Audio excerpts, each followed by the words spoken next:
Throwing jabs, always full send. Here we go again. Jared, Joe, and Jay's Clover Crest. Top three corner man. Punching in with a puncher's chance. We find a way to win. The main event, lock it in. Every Saturday at 10. The overhand is out of hand when it comes to fisticuffs. Slide a hand on the undercard. You'll never see the punch. Uppercut got you missing weight. Feet are stepping late. Keep your guard up feeling faint. From a feint, take a stand and eight. Then retaliate. Put up your duke. Stick and move. Bob and weave. Don't lose hope against the ropes. There's always an escape. Never stay down. One more round. Bells ringing. Counter punch with your chin tucked and go down swinging. We bringing crosses with no worship, hooks with no verses, combinations with no locks. When you feel the flurry, it's curtains. From scrub scraps to fight stats, relax if you want the facts, because the best combat podcast is Throwing Jabs. Yeah, welcome to Throwing Jabs. I'm Joe McGuire along with Jared Jones. Last week, a little underwhelming. Had to have a show this week, Jared. Big fights this weekend. The undisputed lightweight championship of the world. Devin Haney and Vasiliy Lomachenko are going at it. There's a pretty cool UFC Fight Night between Mackenzie Dern and Angela Hill, who you know I love. And she's on a bit of a run herself. We'll look at the fight of the night, and Jared's got the Flurry coming up, the discomfort zone. Sounds really cool. Let's start with last week. I don't think anybody was surprised the fight ended like this, and that it happened relatively quickly. Jailton Almeida by submission over Jairzinho Rozenstruik. You see it there on the screen if you're watching. Rear naked choke. And Rosenstruik, Jared, had no idea how to get out of that. Did nothing but roll the wrong way. And this is why Jairzinho Rozenstruik, as far as being a heavyweight contender, it's over. It's over. He's firmly gatekeeper status at this point, if they even keep him in the UFC at this point. They shouldn't. What is this? 2019 February 6th. So you're talking about 4 years and change you've been in the UFC. 4, 8, 9, 10, 11, 12 fights over 4 years in the UFC. 12 fights over 4 years. And that guy looked like a decent super middleweight. Looked like a decent super middleweight could have done that. Yeah. He looked like if he had been fighting proficient life. If you put him in there with Khabib, does he get choked? Yes. Yeah. Like you literally looked like that guy who's trying to make the team and wasn't ready. Yeah. For the person you got matched up again. That was a starter and one of the guys that just barely missed the JV squad. I don't understand how it looked like that after all the experience you have. You hear Rosenstruik, it's like, this guy's been around for a while. I've heard this guy's name for a while. That looked like you have fallen off so far. Give me the top. Jace knows 7 high school wrestlers that'll beat that guy. Jared, you know, it's funny. I don't know if you remember this at the grand opening of Scrub Scraps.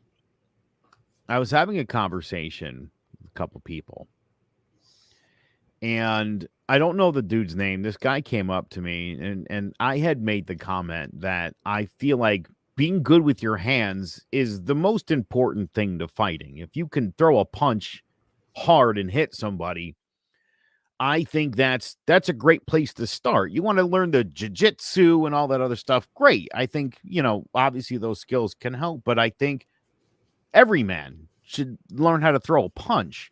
I think that's the most basic way to defend yourself. And I was told, no, it's the ground. You need a ground game. To see this fight, it's like, yeah, you definitely do. Because I suppose if you can't land that punch and that guy takes you to the ground and this is what you're going to get, that's not good. You know, this is John Jones and Cyril Gane kind of went in similar fashion. And again, it sort of highlights the skill level in this division. And I think at this point, Jairzinho Rozenstruik just doesn't have enough skill set. And I'm thinking about Francis Ngannou, the baddest man on the planet, who, and I like to bring this up, but got beat pillar to post. Not for nothing, Rosenstruik's 35 years old. Like, if this was a 22, 23, 24-year-old, I would say, maybe he can develop some of that. 35 with all that experience. It's like, nah, man, it's sailed. That's it. That's it. So on the bright side, let's talk about Almeida, because this guy's good. I got a quick story based on what you just said about being at the gym. I was at the gym with a couple guys who know what they're looking at. And I did just a few classes at a Brazilian Jiu-Jitsu gym, not really classes, but I had a buddy who was a trainer over there. And we rolled a little bit. So I'm not proficient on the ground, but I at least don't look like I don't look like Rosenstruik in this last fight when I'm down there. And then on my hands, I've obviously been on my feet. I've been obviously been working with my hands for a long time, and I look fairly professional. So there's some guys at the gym that have never seen me not look crispy, and they know what they're looking at, though. They're enough in the know to know what they're looking at. Joe, I threw a kick at the heavy bag. Not sure I've ever done that before. My head trainer does MMA, but the way that everyone laughed at me,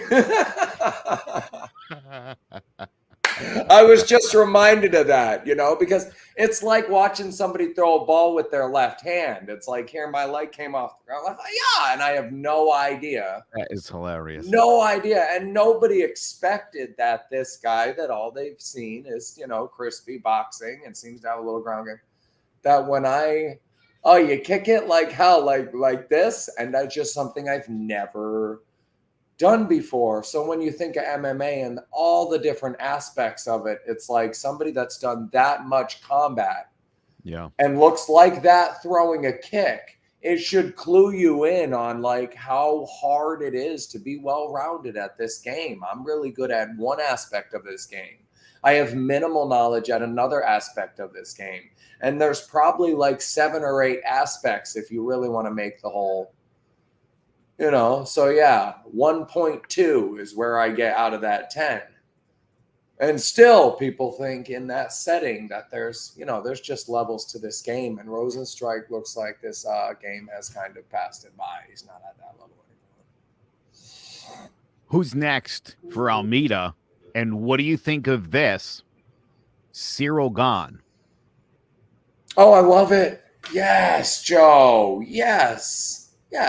And the winner faces the winner of Jones Stipe. You're welcome. Absolutely.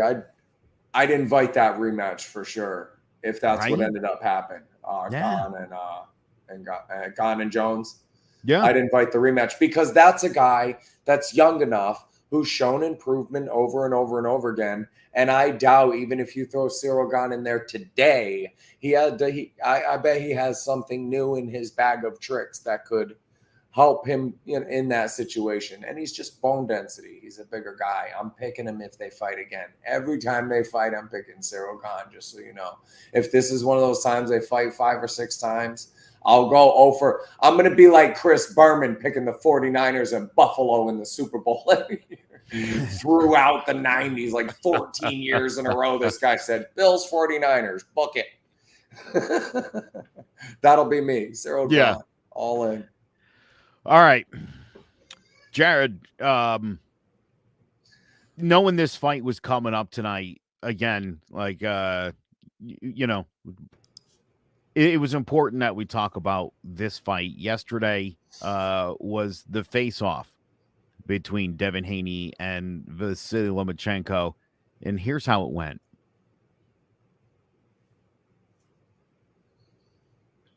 He's up in his face, saying some stuff here. Oh, and that's nasty. That's nasty, Jared. That's unnecessary.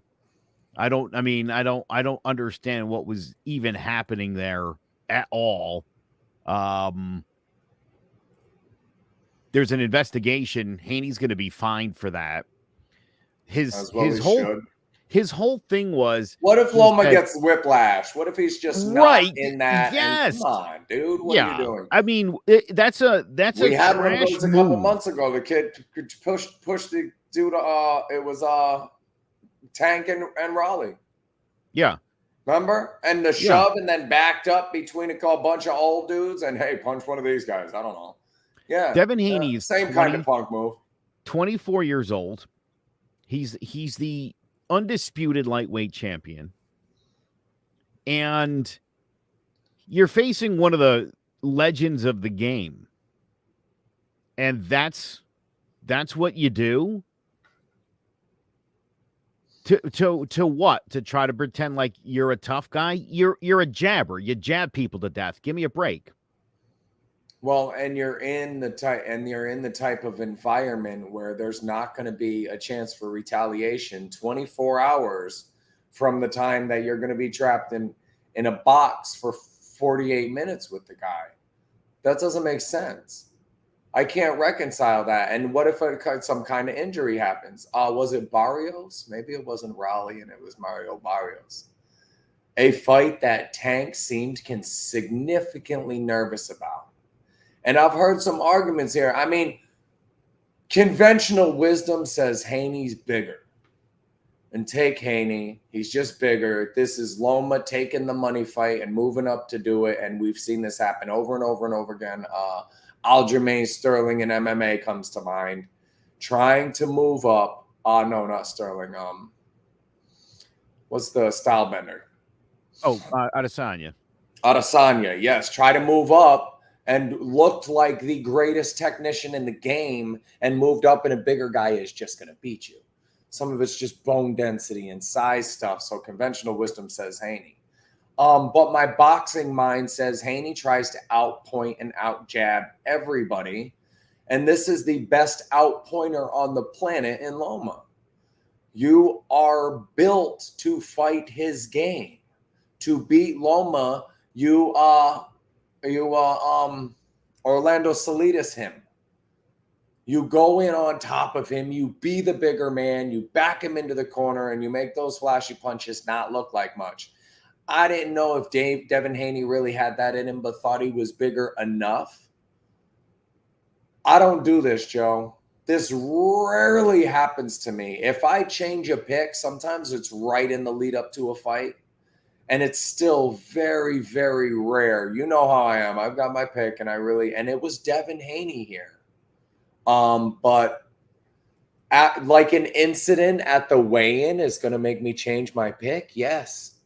Yeah, I'm taking the dog. Give me that plus 220 money on Loma. Did you see the interview afterward? I did not. I see it now. I felt his power.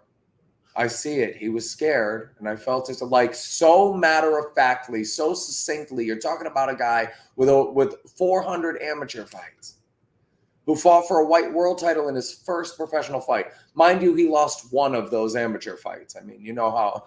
He got 396-1 in his career and beat that guy twice, avenged that one loss. So yeah, he's seen a lot of weigh-ins. He's seen looked in the eyes of a lot of opponents, and the way that he said, "Oh, I didn't know before, but now I'm sure," I believed him when he said that. I had an MMA friend of mine who fought in the UFC a few times talk to me about glove touches.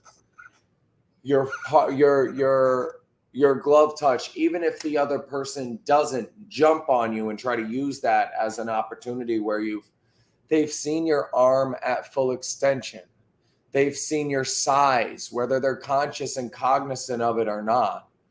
There's a certain balance and weight distribution and length, and you're tipping some of those things when you do that, so that all of those little parts. So when this guy shoved you like that and you said, I have felt his power now, and he's going to have to overpower me to win, and he can't. I believe what you're saying, Loma. And I say take Loma, and I changed my pick watching that video that you just played, and then Loma's response to it, which was that was a bad move because you tipped your hand. I know exactly how long your arms are and exactly how much power you can push out of them. That was a mistake. because I'm smart and I've done this over 400 times. Loma is older, smaller, given a 7-inch reach advantage to a guy who, as I said, jabs you to death. An aging former champion. Like you said, conventional wisdom says you take the bigger guy against the aging champion. That's bigger, younger, faster, stronger. Yeah. I also was reading about Lomachenko says he now has looked back on the Teofimo Lopez fight. No doubt he lost it.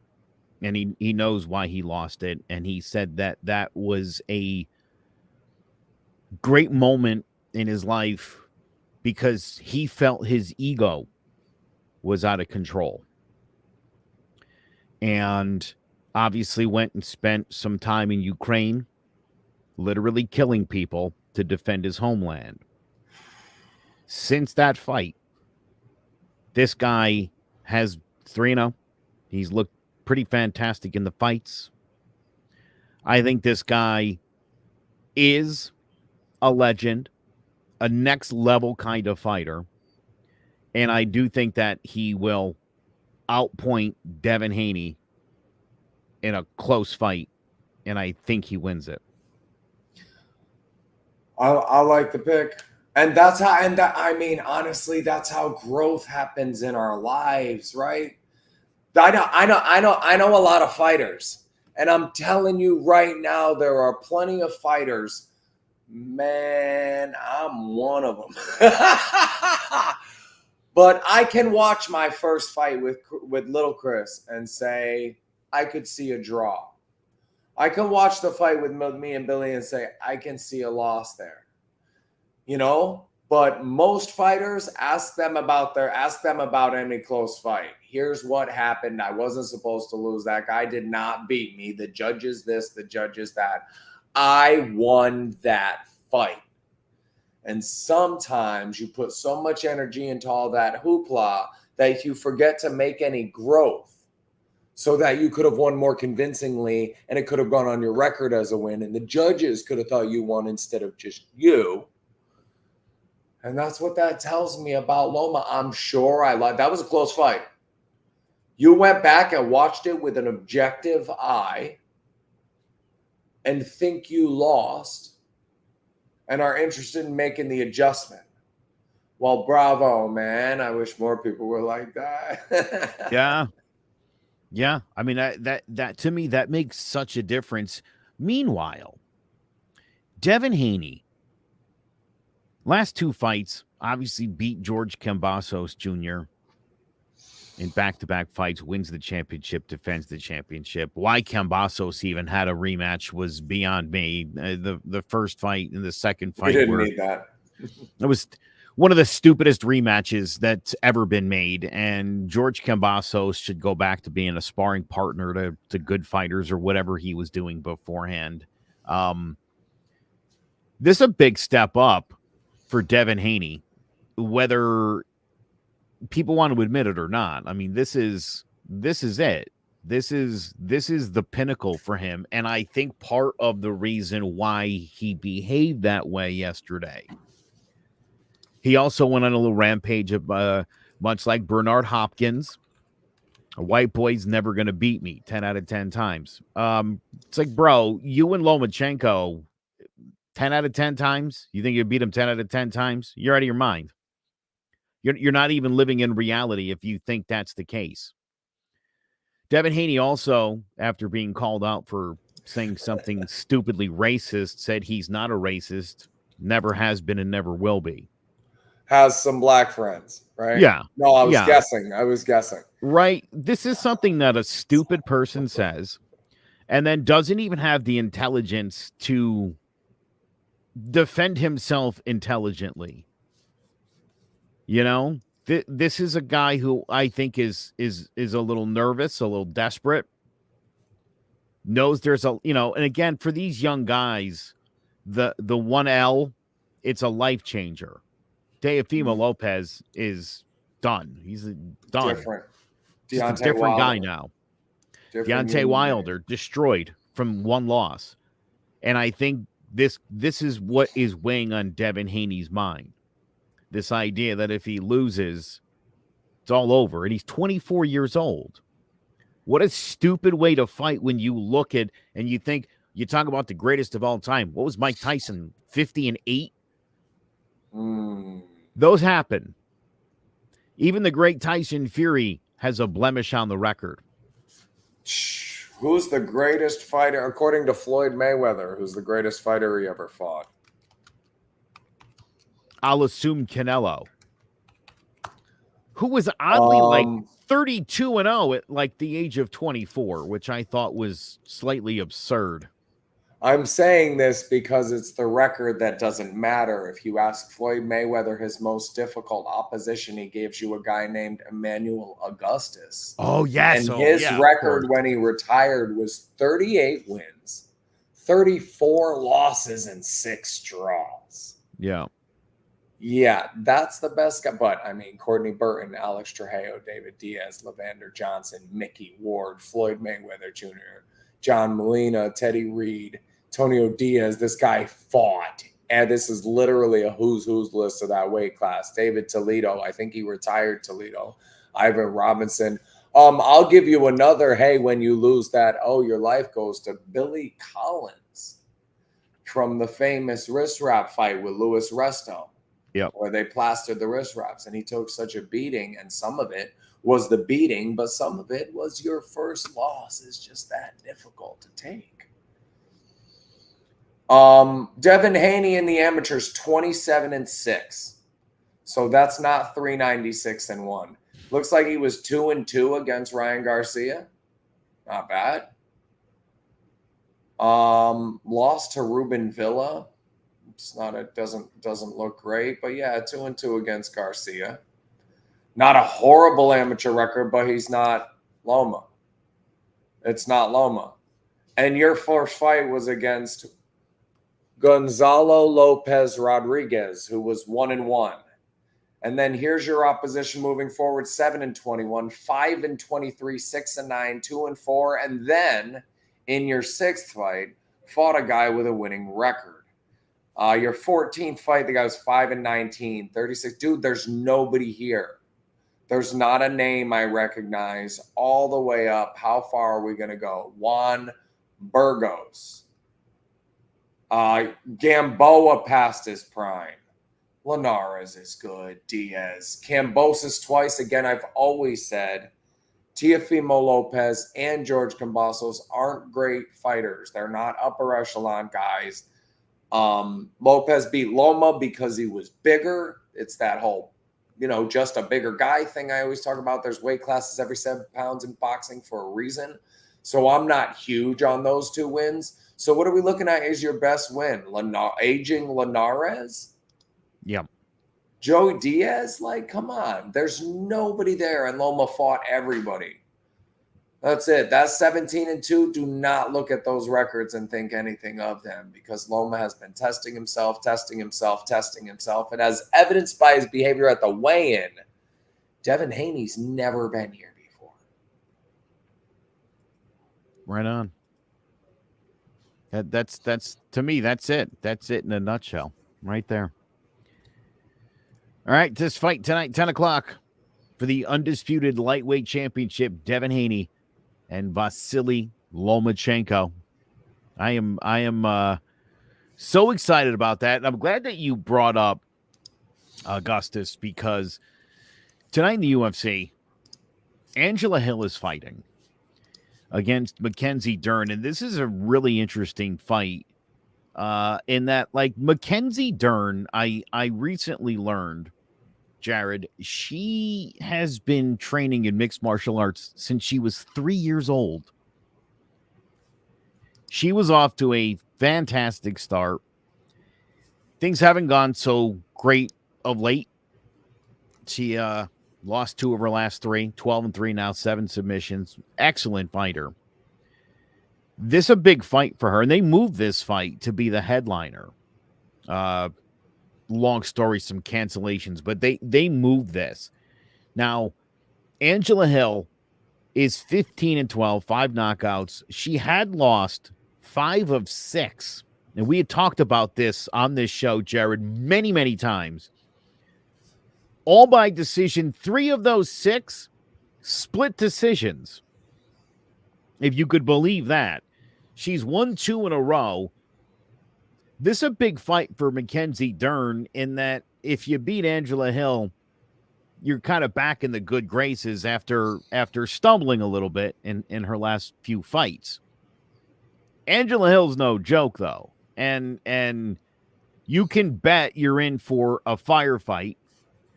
I also learned this about Angela Hill. She's a cosplayer, big video gamer, but also does cosplay. I think that's really cool. I love Angela Hill. She's one of my favorites. This is going to be a banger of a fight. You're not picking her, though. No, of course I'm not going to pick her because you know what's going to happen. Listen, I'm going to say this, and I've said this before, and I don't think I'm wrong here, but Mackenzie Dern. Let's take a look at Mackenzie Dern. Here it is, right? She's going to win the decision.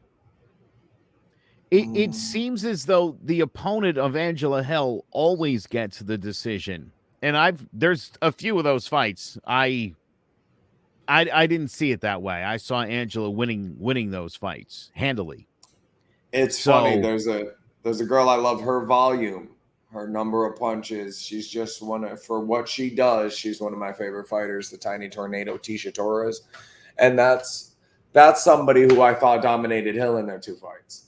But when you're looking for dominant decisions over Angela Hill, like, dude, there aren't a lot of those. They all are just like, take it away from her. I mean, I think we'd be a little remiss if we did a boxing podcast and didn't mention the travesty of Rolly Romero's last win. Did you see this with the 40-year-old man there, Tisto? That Tony Weeks stopped a fight from no landed punches.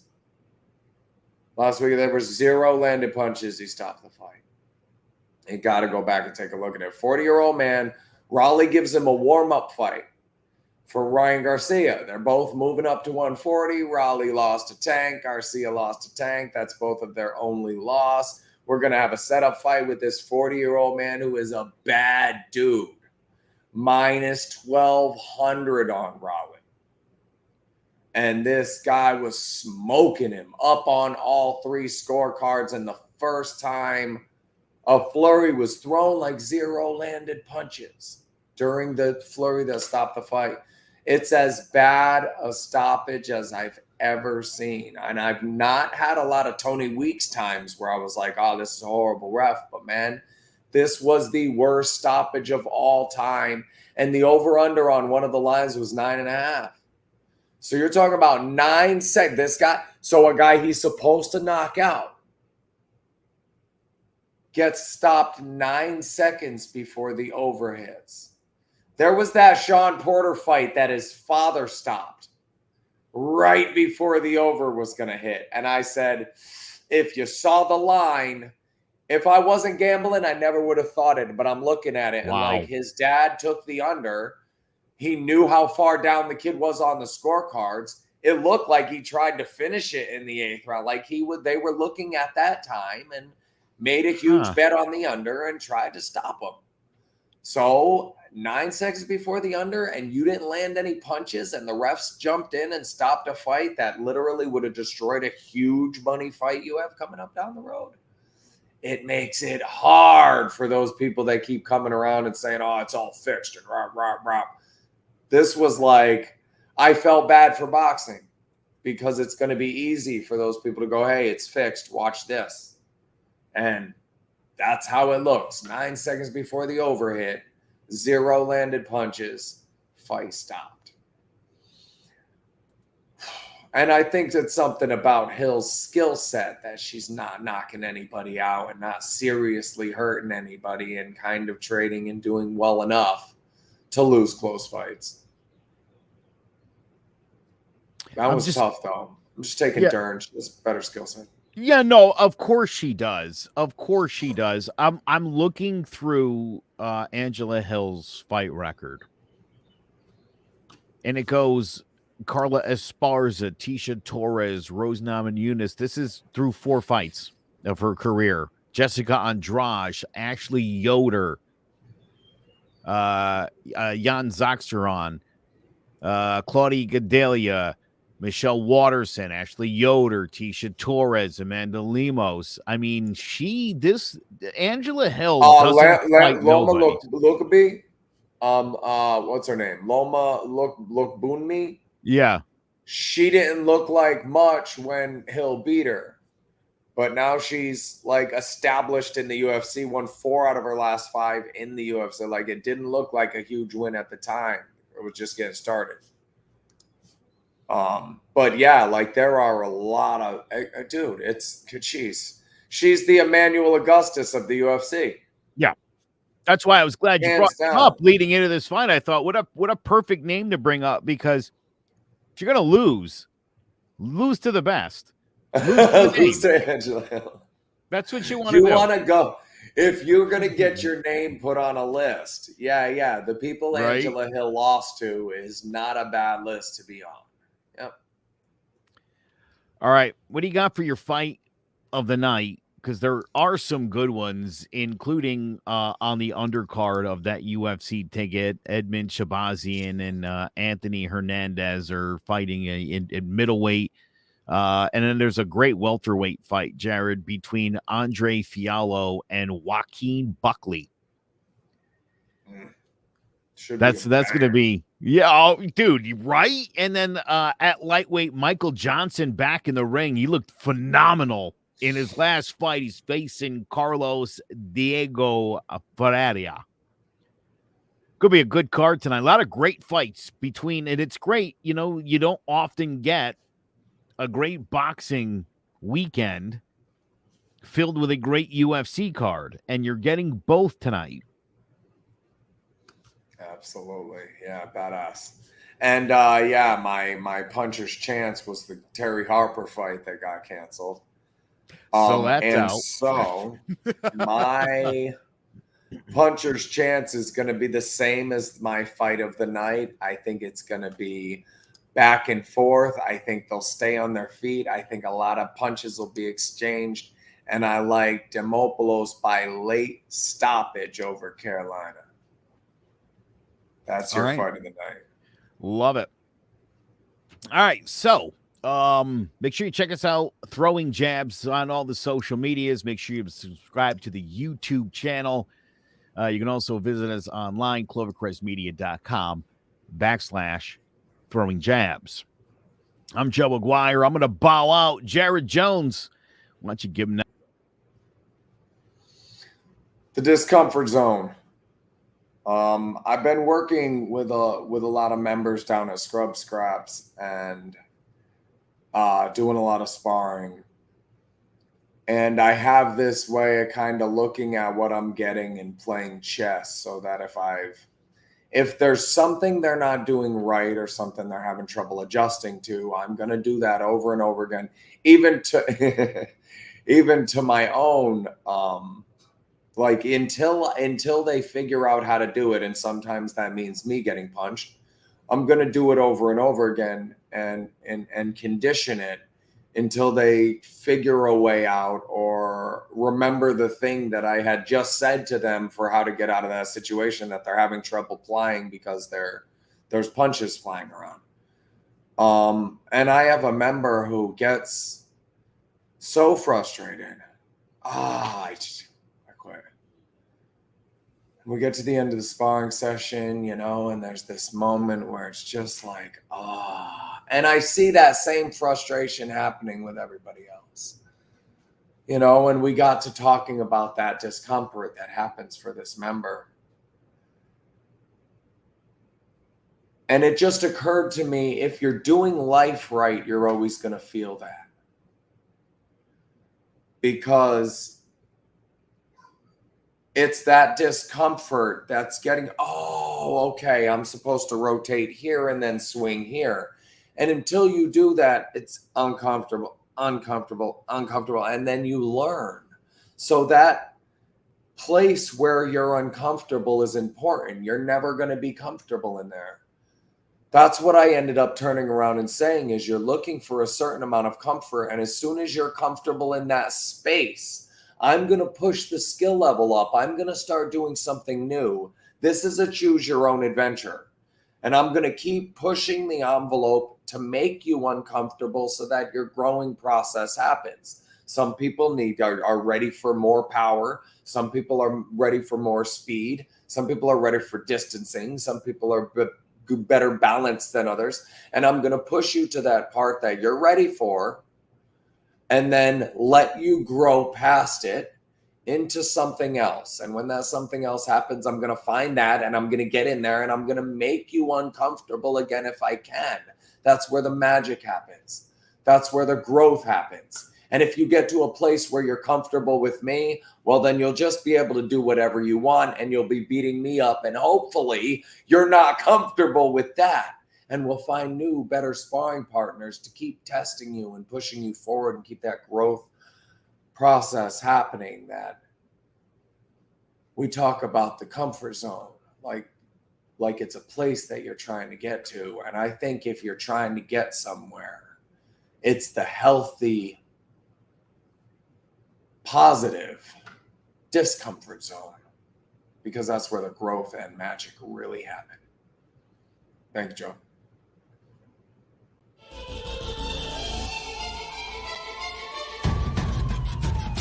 Throwing jabs, always full send. Here we go again. Jared, Joe, and Jay's Clover Crest, top 3 corner man, punching in with a puncher's chance. We find a way to win. The main event, lock it in every Saturday at 10. The overhand is out of hand when it comes to fisticuffs.